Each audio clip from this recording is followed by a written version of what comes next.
Aujourd'hui, on s'intéresse à la lutte contre les discriminations et les violences LGBT-phobes en France et plus particulièrement au rôle d'un acteur central dans ce combat, l'ADILCRA. Élise Fagelès, vous êtes secrétaire générale de l'ADILCRA. Alors concrètement, c'est quoi l'ADILCRA ?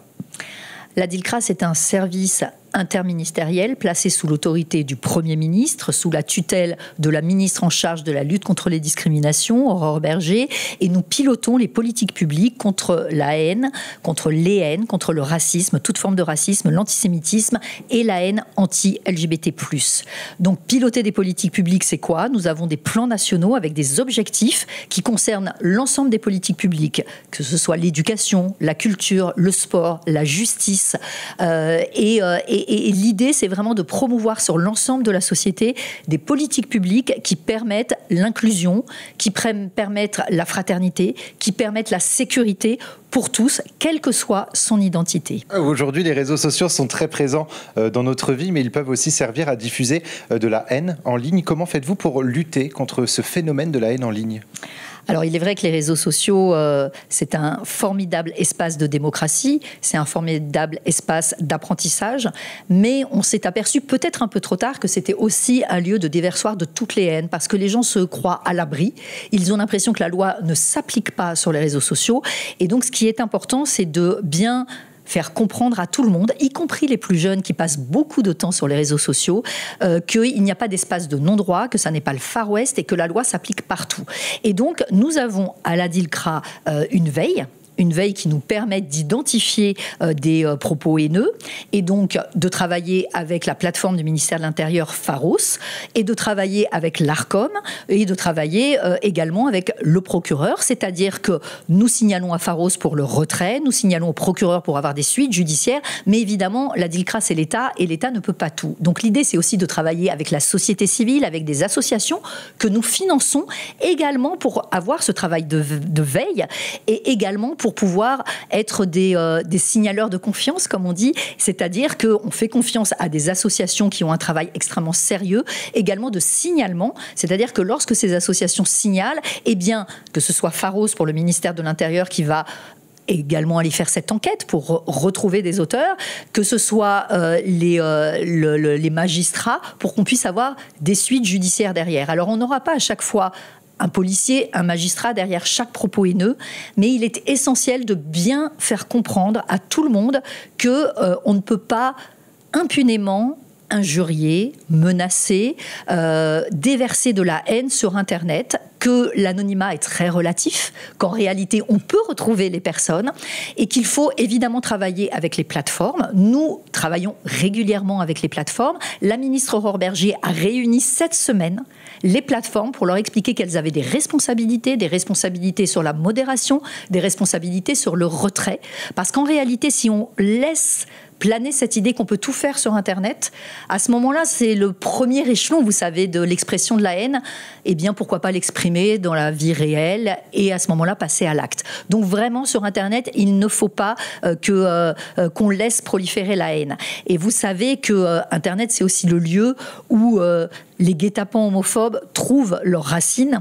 Et nous y avons travaillé. Nous avons travaillé avec les plateformes. Nous avons beaucoup œuvré à la fermeture du site Coco. Il ne peut pas ici non plus y avoir d'impunité. Il faut qu'il y ait une totale sécurité pour les personnes, quelle que soit leur orientation sexuelle, quelle que soit leur identité de genre, que les personnes sur Internet puissent vivre en toute sécurité. Et donc, il y a un travail à faire avec les pouvoirs publics, avec les forces de l'ordre évidemment, et avec les plateformes. Coco qui était notamment ciblé pour les personnes mineures, justement, qui se faisaient un petit peu attraper par des personnes majeures sur ce site. L'ADILCRA a été créé en 2012. Est-ce que vous pouvez nous citer 3 actions concrètes qui ont vraiment marqué l'engagement de l'ADILCRA, notamment sur la communauté LGBT ? Alors, la première action que j'ai à l'esprit, c'est une action sur laquelle nous travaillons encore et qui, pour moi, est en train de vraiment bouleverser le paysage français, c'est l'ouverture des centres LGBT. Voilà, il y a encore quelques années, on avait des centres LGBT+, 2-3 centres, ou alors des centres qui n'étaient pas suffisamment aidés par les fonds publics. Et depuis maintenant 3 ans, nous avons débloqué des fonds exceptionnels pour aider au fonctionnement des centres LGBT+, on ne leur demande pas de faire des actions spécifiques. On considère qu'ouvrir un centre LGBT+, ça participe de l'exercice d'un service public, c'est-à-dire de pouvoir accueillir des personnes LGBT+, de pouvoir informer, sensibiliser, de pouvoir accompagner les personnes, y compris les victimes, mais sensibiliser le grand public, de pouvoir accueillir des associations qui ont des actions sur la santé, sur la sécurité. Et voilà, c'est vraiment... Des centres LGBT+, c'est important parce que partout sur le territoire, c'est aussi une manière de dire qu'il n'y a pas de territoire qui est épargné. Il faut que tout le monde soit sensibilisé. Il faut que tout le monde ait cette ouverture d'accepter les personnes, quelle que soit leur orientation sexuelle ou leur identité de genre.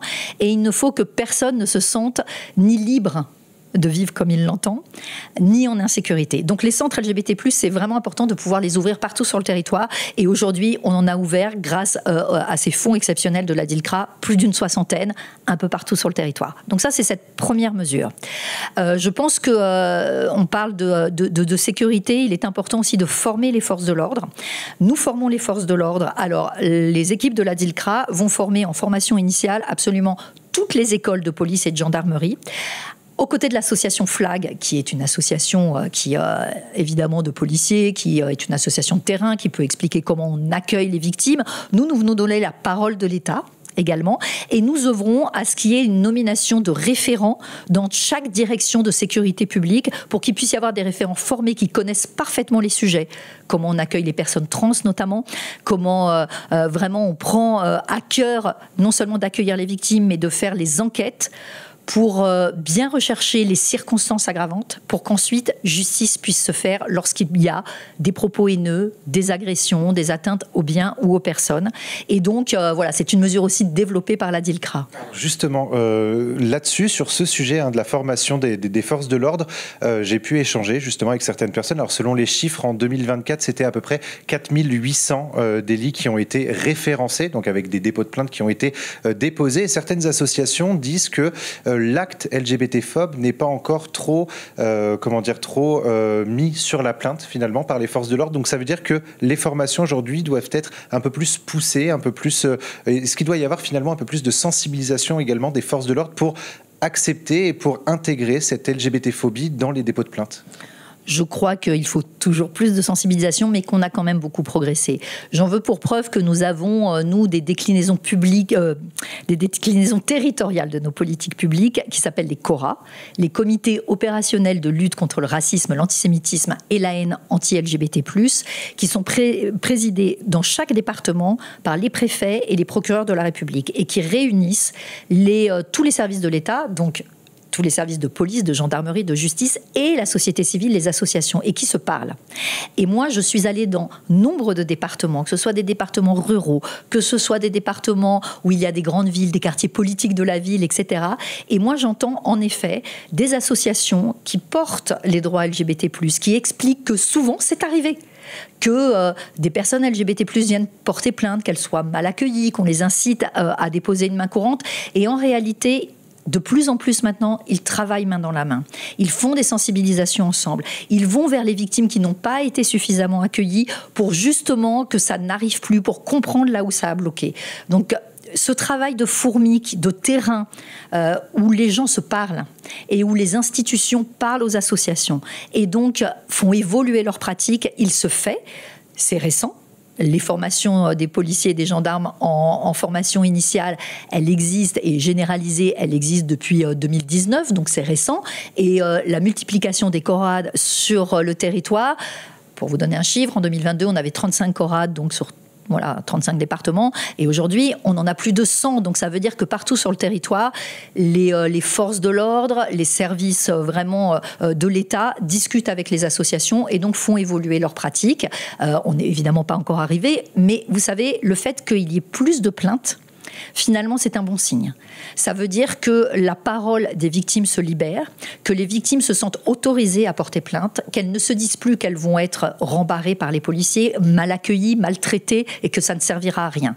Plus il y a de plaintes, plus ça veut dire que les victimes savent que la loi est de leur côté, qu'elles peuvent aller pousser la porte d'un commissariat ou de la gendarmerie pour porter plainte et que derrière, la justice se fera. On est encore loin du compte, Mais voilà, on est plutôt dans la bonne direction. Et la DILCRA qui se tourne également, vous l'avez un petit peu évoqué, vers le racisme et l'antisémitisme, des actions qui se poursuivront tant que justement la LGBT-phobie, le racisme et l'antisémitisme existeront. Merci beaucoup Élise Fagelès d'avoir répondu à mes questions pour Sensation, et tous nos podcasts sont à retrouver sur notre site et notre application Radio Sensation.